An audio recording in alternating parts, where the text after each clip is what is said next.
8h37 sur BFM TV et RMC. Bonjour Guillaume Rosier. Bonjour Philippe Corbet. Alors d'habitude à cette heure-ci sur nos antennes, nous accueillons des hommes ou des femmes politiques, des syndicalistes, des chefs d'entreprise. Depuis le début de la pandémie, beaucoup de médecins. Vous n'êtes rien de tout ça. Vous êtes ingénieur. Et vous êtes aussi chevalier depuis quelques jours, chevalier de l'Ordre national du mérite. Félicitations. À titre exceptionnel, c'est le président de la République qui vous a remis votre décoration à l'Élysée pour avoir notamment fondé Covid Tracker, qui, on va en parler, qui permet de comprendre l'évolution de la pandémie. Vite ma dose, qui a permis à beaucoup de Français de trouver des rendez-vous de vaccination. Quand vous étiez à l'Élysée, que le président de la République vous a remis cet Ordre national du mérite, qu'est-ce que vous avez ressenti ? C'était un immense honneur d'abord de recevoir cette distinction, un immense honneur aussi que ce soit le président de la République qui décide de me la remettre, donc c'est un grand plaisir, un grand honneur. Je pense que ça récompense tout le travail qui a été fait. Évidemment, cet Ordre national du mérite, je l'ai dédié à tous les contributeurs, tous les bénévoles des différents projets, Covid Tracker, Vite ma dose et tous les autres. Des centaines de personnes, des bénévoles. C'est plus de 150 personnes qui ont contribué sur ces initiatives et c'est grâce à elles que ces initiatives ont pu émerger. Donc je leur ai aussi dédié.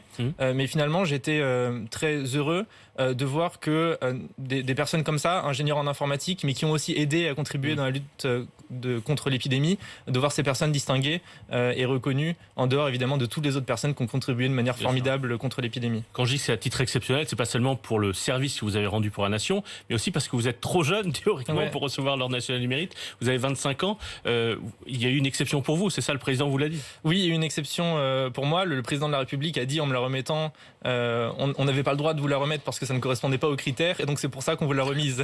Alors évidemment, ils ont tout ça est légal, ils ont pu le faire parce que le président de la République est la seule personne à pouvoir faire des dérogations. Normalement, il faut avoir fait 10 ou 20 ans d'activité pour se voir remettre un Ordre national du mérite ou une Légion d'honneur. Moi, j'ai 25 ans, donc je ne correspond pas tout à fait aux critères. Mais on va comprendre si les auditeurs et les téléspectateurs qui nous regardent, qui n'ont pas compris exactement ce que vous faites, vont le comprendre, j'espère, dans cette interview. Le président de la République lui-même, d'ailleurs, suit vos publications de près pour mesurer l'évolution de la pandémie. Avant de reparler de votre travail, on est le vendredi 30 juillet, on sait qu'il y a une quatrième vague qui arrive, qui monte. Quels sont les indicateurs que vous regardez ? Qu'est-ce qui est intéressant à scruter en ce moment pour voir ce qui va nous arriver dans les prochaines semaines ? Alors moi, je distingue deux choses différentes dans l'épidémie, deux vagues. La première, c'est la vague épidémique, donc le nombre de cas positifs, le nombre de personnes contaminées. Et la deuxième vague, c'est la vague sanitaire, donc la vague de formes graves, d'admission à l'hôpital, d'admission en soins critiques et de décès hospitaliers. Si on prend un peu de recul pour comprendre ce qui se passe un tout petit peu, en Inde, au mois de mai, il y a le variant Delta qui a explosé avec une grosse vague épidémique, avec un taux de croissance qui avait rarement été vu, donc une vague très très rapide, qui a été suivie malheureusement quelques jours, quelques semaines après d'une vague sanitaire, donc de beaucoup d'hospitalisations, beaucoup de décès. En partie parce que la population indienne était très peu vaccinée et très peu immunisée. Ensuite, ce variant... Et aussi parce que le variant était particulièrement violent et contaminant. Tout à fait. Et ensuite, cette vague a commencé à toucher l'Europe. Le premier pays de l'Europe, c'était le Royaume-Uni, à être touché à la fin du mois de mai, au début du mois de juin, avec là aussi une vague épidémique extrêmement rapide, une montée très rapide du nombre de cas. Ça a été suivi d'une vague sanitaire, donc des admissions à l'hôpital, des décès. Il y a eu des décès. Je crois qu'on a 2000-2500 décès sur cette vague-là au Royaume-Uni, mais c'est largement plus faible que ce qu'on a observé cet hiver. Cet hiver, on avait des pics au Royaume-Uni à 1200 décès par jour pour un nombre de contaminations qui est finalement pas beaucoup plus élevé que ce qu'on a observé ces derniers jours au Royaume-Uni. Actuellement, c'est 70 décès par jour. Donc ça reste considérable. Il y a des décès, il y a une vague sanitaire, mais qui est largement plus faible, 10-20 fois plus faible que ce qu'on a observé cet hiver. Et donc ensuite, d'autres pays européens ont commencé à être touchés, dont la France, avec donc un nombre de cas qui a augmenté très très très vite au cours du mois de juillet, qui augmente toujours très vite, mais un peu moins vite, et des admissions à l'hôpital qui commencent à monter, mais qui sont plus faibles que ce qu'elles devraient être, vu le nombre de cas qu'on a, principalement grâce au vaccin. Sur le nombre de cas, vous écrivez sur votre compte Twitter, qui est suivi par plus de 100 000 personnes, je vous cite, « La hausse des cas reste forte, mais plus basse que la semaine dernière ». Qu'est-ce que ça veut dire ? Ça monte, mais ça monte moins vite, c'est ça ? Exactement, donc c'est un phénomène qui est pas forcément évident à comprendre, mais il faut bien le comprendre. L'épidémie gagne du terrain en ce moment en France. Plusieurs pays ont passé leur pic épidémique, comme le Royaume-Uni, l'Espagne, les Pays-Bas, le Portugal. Les Pays-Bas, le Portugal, les pays européens. Pour la France, c'est pas encore le cas, donc on ne sait pas quand ça va intervenir. Si c'est comme dans les autres pays européens, c'est dans les prochains jours, prochaines semaines. Si C'est plutôt comme les modélisations des épidémiologistes le montrent, ce serait plutôt fin août, début septembre. Mais en tout cas, on a un nombre de cas qui augmente. Il a augmenté de façon extrêmement rapide à la mi-juillet. Pour bien comprendre, ça triplait, le nombre de cas triplait en une semaine. C'est un taux de croissance qu'on n'avait absolument jamais vu en France depuis le début de l'épidémie. Donc c'était vraiment extrêmement rapide. En ce moment, ça augmente de façon rapide, ça augmente de 50% par semaine, donc c'est la vitesse qu'on observait à la vague de cet hiver par exemple, ou de l'automne dernier, donc c'est rapide, mais c'est moins rapide que la semaine dernière. Donc l'épidémie gagne du terrain, mais de façon moins explosive qu'il y a une quinzaine de jours. Donc ça c'est pour la question des cas, et vous disiez, vous regardez aussi les conséquences sanitaires donc, sur l'hôpital. Il y a une sorte de décorrélation, c'est-à-dire que la courbe d'explosion du nombre de cas n'est pas parallèle avec la courbe d'admission à l'hôpital. Il y a moins d'admissions à l'hôpital par rapport au nombre de cas que sur les vagues précédentes. Oui, c'est ça. Alors, il faut être prudent avec le terme corrélation. Enfin, il m'est arrivé moi-même de faire l'erreur. Il y a toujours une corrélation entre le nombre d'admissions à l'hôpital voilà. et les cas positifs. C'est-à-dire, plus on a de cas, plus on a d'admissions à l'ôpital. Mais ce lien de corrélation a été largement affaibli. C'est l'effet de vaccination ? Probablement grâce à la vaccination. Il était largement affaibli. Aujourd'hui, on a moins de 3% des cas qui sont hospitalisés, donc qui terminent à l'hôpital. On était à 9%, 10% au début de l'année. Donc vous voyez, c'est nettement plus faible. On a beaucoup moins de personnes qui sont testées positivement, qui sont ensuite admises à l'hôpital, qui font une forme grave et qui vont décéder. J'invite tous ceux qui nous écoutent et qui nous regardent à aller suivre Covid Tracker et suivre votre compte Twitter, parce qu'on comprend beaucoup de choses sur ce qui se passe. Et par exemple, pourquoi est-ce que des départements d'outre-mer en ce moment sont dans une situation difficile, notamment la Martinique et la Réunion qui se retrouvent sous confinement à nouveau. Et là, on voit dans vos graphiques, c'est beaucoup en raison du taux de vaccination. C'est très clair. Oui, en tout cas, le taux de vaccination est beaucoup plus faible dans les territoires d'outre-mer. On est plutôt à 20%, 30% suivant les territoires, contre plus de 50%, même 60% si on regarde les premières doses en métropole. Donc effectivement, on a une vague très importante dans certains de ces territoires, notamment en Martinique, à La Réunion, où il y a une explosion des contaminations dans certains territoires dus au variant Delta.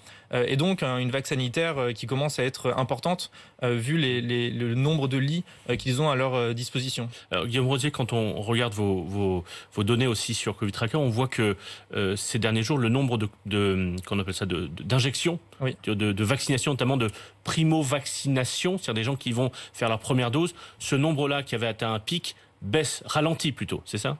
Alors c'est plutôt le nombre d'injections totales qui ralentit. Donc si on regarde les premières et les deuxièmes injections et même les troisièmes injections pour les personnes qui en ont besoin, le nombre total d'injections baisse légèrement, ce qui veut dire que le rythme de vaccination diminue légèrement. Mais si on regarde les primo-injections, donc les nouvelles personnes qui sont vaccinées, les gens qui s'étaient jamais fait vacciner et qui reçoivent leur première injection, ceux-là, on a toujours un rythme qui est important, qui est beaucoup plus important que ce qu'on avait observé fin juin, début juillet, dans le creux avant l'allocution d'Emmanuel Macron. Et donc là, depuis 3 semaines, on a un rythme qui est plus important, qui est 50% plus rapide à peu près. Vous dites parfois sur votre compte Twitter, vous n'êtes pas devin ou épidémiologiste, mais vous regardez justement les données. À partir du moment où justement on voit qu'il n'y a pas forcément le même lien entre cas et hospitalisation, est-ce que le critère du nombre de cas est encore le plus pertinent pour mesurer ce qui va se passer dans cette 4e vague, ou est-ce qu'il faut regarder plutôt les hospitalisations, le nombre d'entrées en réanimation, le nombre de décès? Est-ce que le nombre total de cas n'est pas un peu faussé en raison de la vaccination? Ensuite, je pense que c'est un débat public et c'est pas à moi d'y trancher. Je pense que c'est aux médecins et puis à tous les citoyens d'y trancher. Est-ce que le plus important, c'est de limiter les contaminations et donc de limiter potentiellement les Covid longs qui peuvent atteindre aussi les personnes jeunes, ou est-ce que ce qu'on cherche à éviter, c'est uniquement de ne pas envahir les hôpitaux, enfin d'avoir des hôpitaux qui seraient complètement saturés? Donc là, je pense que c'est un débat qui est plus large, auquel je ne peux pas répondre. Je pense que c'est à tous les Français, aux médecins, à tout le monde d'y répondre collectivement. Mais c'est vrai que si on estime que le seul critère, par exemple pour décider des mesures pour freiner l'épidémie, le seul critère serait une saturation hospitalière, d'éviter une saturation hospitalière totale, c'est vrai que dans ce cas-là, le nombre de cas est moins pertinent pour estimer ce facteur-là. Mais je tiens à préciser qu'on peut toujours actuellement saturer les hôpitaux en France, puisqu'on a à peu près 20% des personnes âgées qui ne sont pas vaccinées, ce qui représente 1 million de personnes. Vu le taux d'admission à l'hôpital et le taux de mortalité chez les personnes âgées, c'est malheureusement suffisant, si toutes ces personnes étaient contaminées, ce que je n'espère évidemment pas, mais c'est malheureusement suffisant pour saturer les hôpitaux. Alors les médecins hospitaliers racontent ces derniers jours qu'ils voient arriver des patients Covid plutôt jeunes, non vaccinés. Guillaume Rosier, vous avez cherché à obtenir des informations sur le statut vaccinal des personnes hospitalisées pour savoir s'ils sont ou pas vaccinés, c'est ça? Oui, c'est très important. Alors, il faut savoir qu'en France, on a une richesse et c'est très rare. Hein. Il y a très peu de pays qui ont ça. L'État a fait, donc l'État, les différentes organisations publiques et le ministère de la Santé ont fait 3 bases de données nationales qui sont vraiment uniformes, nationales, centralisées. La première base de données, c'est pour les résultats de tests Covid, donc pour le dépistage. La deuxième base de données, c'est pour la vaccination, donc pour savoir combien de personnes sont vaccinées, première dose, deuxième dose, etc. Et la troisième base de données, c'est les victimes, donc les personnes qui sont hospitalisées et décédées. Aujourd'hui, c'est 3 bases de données distinctes. Donc, il n'y a aucun lien entre ces 3 bases de données. Nous, ce qu'on demande maintenant depuis plusieurs mois, c'est d'appareiller ces bases de données. Donc, d'appareiller la base de données des victimes avec celle, c'est-à-dire de faire des liens entre elles, des jointures entre la base de données des victimes et la base de données vaccination d'un côté, et de l'autre côté, entre la base de données du dépistage et la base de données de la vaccination. Et ça permettrait de créer des indicateurs de manière à connaître le nombre de cas qui sont vaccinés, de cas positifs, le nombre de cas positifs qui ne sont pas vaccinés, et de la même manière pour les hospitalisations, les formes graves, les décès, de savoir combien sont vaccinés, combien ne sont pas vaccinés. Donc ça fait plusieurs mois qu'on le demande. C'est pas fait pour l'instant. Alors il faut voir que techniquement c'est aussi un travail très lourd, puisque c'est des énormes bases de données, donc j'imagine que c'est très complexe à faire, mais voilà, ça fait plusieurs mois que le projet, j'imagine, a été lancé. Aujourd'hui, d'après les informations que j'ai, ces appareillements seraient quasiment terminés, ou en train d'être terminés ou terminés. Et donc, ce que je demande à ces différentes organisations, plus fort que jamais, c'est de publier, une fois que ces indicateurs ont été créés, c'est de publier très rapidement ces différents indicateurs qui sont hyper importants pour comprendre l'efficacité de la campagne de vaccination, hyper important aussi pour la transparence.